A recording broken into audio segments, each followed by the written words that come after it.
Kia ora koutou whānau. Hi. So, it's been a little while since I've done any videos, particularly of this kind. I've done a few kind of nature ones and stuff like that. I've had a bit of time out from YouTube. Been an interesting time, really. Lots to think about. I've been gone into more of a quiet, introspective kind of place, which I think is good to do from time to time. So I'm still here, still going to be making videos, and still very much committed to helping people with retroactive jealousy. In fact, even more so, we've taken on an extra clinician, so we're able to support more people with shorter waiting times and stuff like that. So yeah, it'd be nice to kind of be talking about retroactive jealousy again. I don't like to just trot out videos for the sake of it. I like to have something, either something new to say, or to be able to maybe revisit something from a different angle, something like that. So I'm not just going to fire out tons of RJ videos just for the sake of it. But something that has occurred to me recently, and there's another RJ video. This has been a long time in the coming. I've been, as some of you will know from other videos, I've got an interest in Daphne du Maurier, and I have discovered that it appears that she suffered with retroactive jealousy. Whether it was pathological retroactive jealousy or reactive retroactive jealousy is another matter, and we won't be getting into what the difference might be in the other video. But yeah, and probably lots more to say about Daphne du Maurier, actually, particularly the novel Rebecca. Just some really interesting kind of psychological symbolism in that novel. Yeah, I say film because I've been watching. I've just watched another 2 film versions of it. So I've seen three screen versions of that now. So that's on the way. What I want to talk about today does relate to that, but won't spoil the forthcoming video. Excuse me. So it just occurs to me that there is another kind of split, or another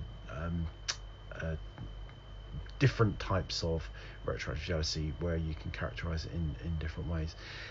So you can say it's either X or Y, and that is what I would call general retroactive jealousy. I'll probably have to come up with a better term for it than general. That's a bit boring, isn't it? And comparative retroactive jealousy, because that's something that I've observed is some people with retroactive jealousy, their issue is around unfavorably comparing themselves to their partner's exes. Thinking that they were more successful, more handsome, more this, more that, better lovers, bigger body parts, or different body parts, or all kinds of different ways in which we can we measure ourselves and compare ourselves to others, and that's a big component for a lot of people in their retroactive jealousy. That's something that they dwell on and ruminate on, and some people don't. My retroactive jealousy was never really comparable, or comparative. That's the word, comparative. We'll use the word comparative, and if you can come up with a better name for general, I think it's some kind of prize that you can win. So I never, in all the relationships, and I've had retroactive jealousy in lots of relationships. It might have sometimes been a small component, but it was never a regular component, and never something that was the kind of the source of rumination. So my retroactive jealousy would be more of the general one, which we'll find a better name for. And for some people, it's very much about the comparative, and I guess. Be interesting to know if for anyone it's entirely about that, because then I guess we probably have 3 subtypes, don't we? Because we would have the comparative, the generalized, and the mixed, I guess. So as always, this there's very little research, or zero kind of academic research into retroactive jealousy per se. So we're all learning, the whole body of people who are in recovery and people who are still suffering from retroactive jealousy. We're learning from each other. So this is where you can help me help other people, is by contacting me either in the comments below, or in you can email if you want to be more discreet, or personal message me on social media, and let me know what you think. Let me know if I'd be particularly interested to hear if you think that your RJ is or was a pure comparative RJ, and if you had comparative RJ and it wasn't pure, how much, what proportion of it was driven by that comparative element. Okay. And if there's no, if you've had RJ and you think you've got the pure general one, if you like, where you've not had any comparative element at all, let me know about that, and just let me know your thoughts, even if none of this kind of rings any personal bells, because it's all useful. It's all, it's a good way of gathering information from the community. It's a body of knowledge where we can all help each other and grow.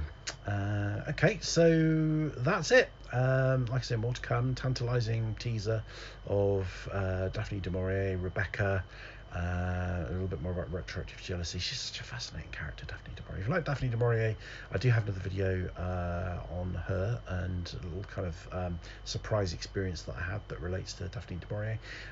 If you're interested in retroactive jealousy, tons of videos about that, including some more basic ones about what it is. So some people who support the channel, watch the retroactive jealousy videos, and sometimes they'll watch quite an obscure, very specialized video that I've done on retroactive jealousy without having had the bigger picture, which is lovely. I love the way that people support me by watching the videos and engaging with the material. But if you fall into that category and you've watched this, you're thinking what the Dickens is Mark talking about, then check out some of the more basic introductory videos on retroactive jealousy, and that'll give you a good starting point on that one. And I was going to say something else that's gone clear out of my head, but that's the way these videos usually roll.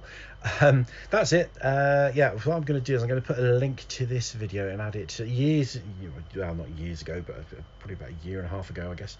I started doing a program, an online recovery program, totally free, all on YouTube, but I linked it through Facebook groups, which is like a daily program for people wanting to recover from retroactive jealousy. So is it an action or a piece of study or something to contemplate each day?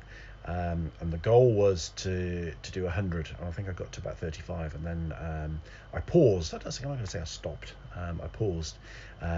So I'm going to include this video and link this up to that program. So if you've not heard of this before and you want to do a free daily program with 35 parts, and eventually there'll be 100 when I get around to making them all.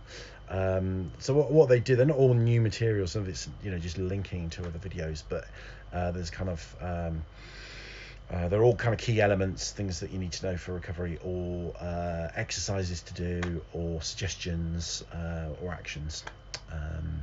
And I kind of did that in the first COVID lockdown that we had here, because I thought people would have time on their hands to work on this stuff. So I'm going to link that in with that. So if you want, if I want to go around to it, I'll be putting links in the description box to some of these things. But if they're not there already, and you need a link and you can't find it, let me know, and I'll help you, help steer you towards some of that other material. Okay. I hope that was of interest. The cure is the same. The treatment is the same, whether it's generalized or comparative retroactive jealousy, and there's loads of videos on what to do to get well, and we can talk some more about this. Let's call it all, as we say here in Aotearoa, New Zealand. Thank you for watching. Rangimarie.